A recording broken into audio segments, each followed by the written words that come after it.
Are you concerned about what's happening to our country? One by one, we're being stripped of our God-given liberties. Our kids can no longer pray in public. They can no longer freely open a Bible in school. The Ten Commandments are no longer allowed to be displayed in public places, and the Gideons are not even allowed to give away Bibles in schools. Did you know that a recent study revealed that in the top 50 universities in our country, in the fields of psychology and biology, 61% of the professors describe themselves as atheists or agnostics? That's 61%.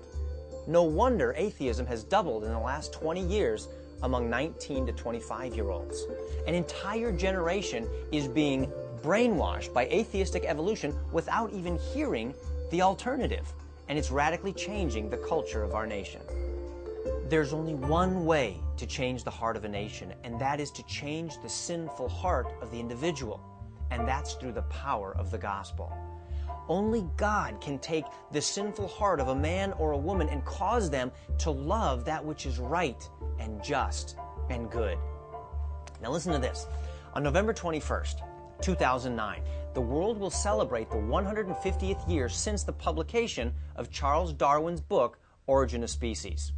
Now, when my friend Ray Comfort heard about this, and that the book was public domain, he actually wrote a 50-page introduction for the book, which gives the history of evolution, a timeline of Darwin's life, Adolf Hitler's undeniable connection with the theory, Darwin's racism, his disdain for women, and Darwin's thoughts on the existence of God, and put them in the book. It also lists the theory's many hoaxes. It exposes the unscientific belief that nothing created everything. It points to the incredible structure of DNA and the absence of any species-to-species transitional forms actually found in the fossil record.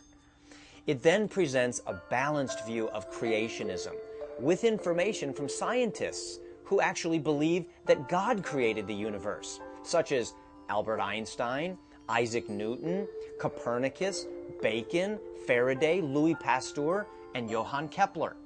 And most importantly, this introduction presents a very clear gospel message. On Thursday, November 19th, just a few days before the 150th anniversary of the book, 50,000 copies of this special publication will be freely given out at those top 50 universities. Now think of it. In one day, the gospel and a clear presentation of intelligent design will be placed into the hands of 50,000 of our future doctors, lawyers, and politicians.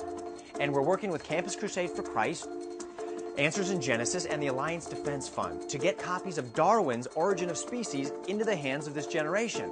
And all we want to do is to present the opposing and correct view rather than being censored, which is exactly the case at present. These students aren't stupid. They should be given both sides of the argument and allowed to make up their own minds, right? We think that's healthy. This is a beautiful 304-page full-color cover edition of Darwin's famous Origin of Species book that will be given away free on the 150th anniversary of the book. So who isn't going to take it and say, thank you very much? There's nothing to fear. Ray Comfort and I are going to a local university to give away 1,000 free copies ourselves on November 19th. And we're very excited to do this. Listen, for instance, to UC Berkeley's policy right here in California. Their own website says, anyone is free to distribute non-commercial materials in any outdoor area of the campus. Besides, what are they really going to do? Ban the Origin of Species?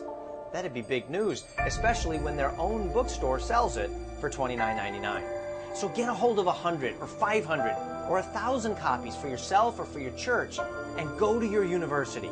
We'll give you a free poster and a clear and simple strategy. Go there as a team and get the gospel into the hands of this generation, the hands of future doctors, lawyers, and politicians.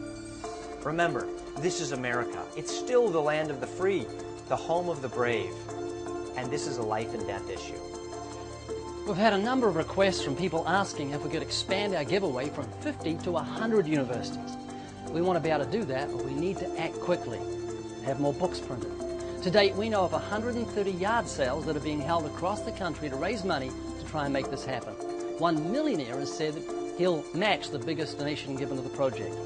Those that would like to help us reach that goal can get details on livingwaters.com.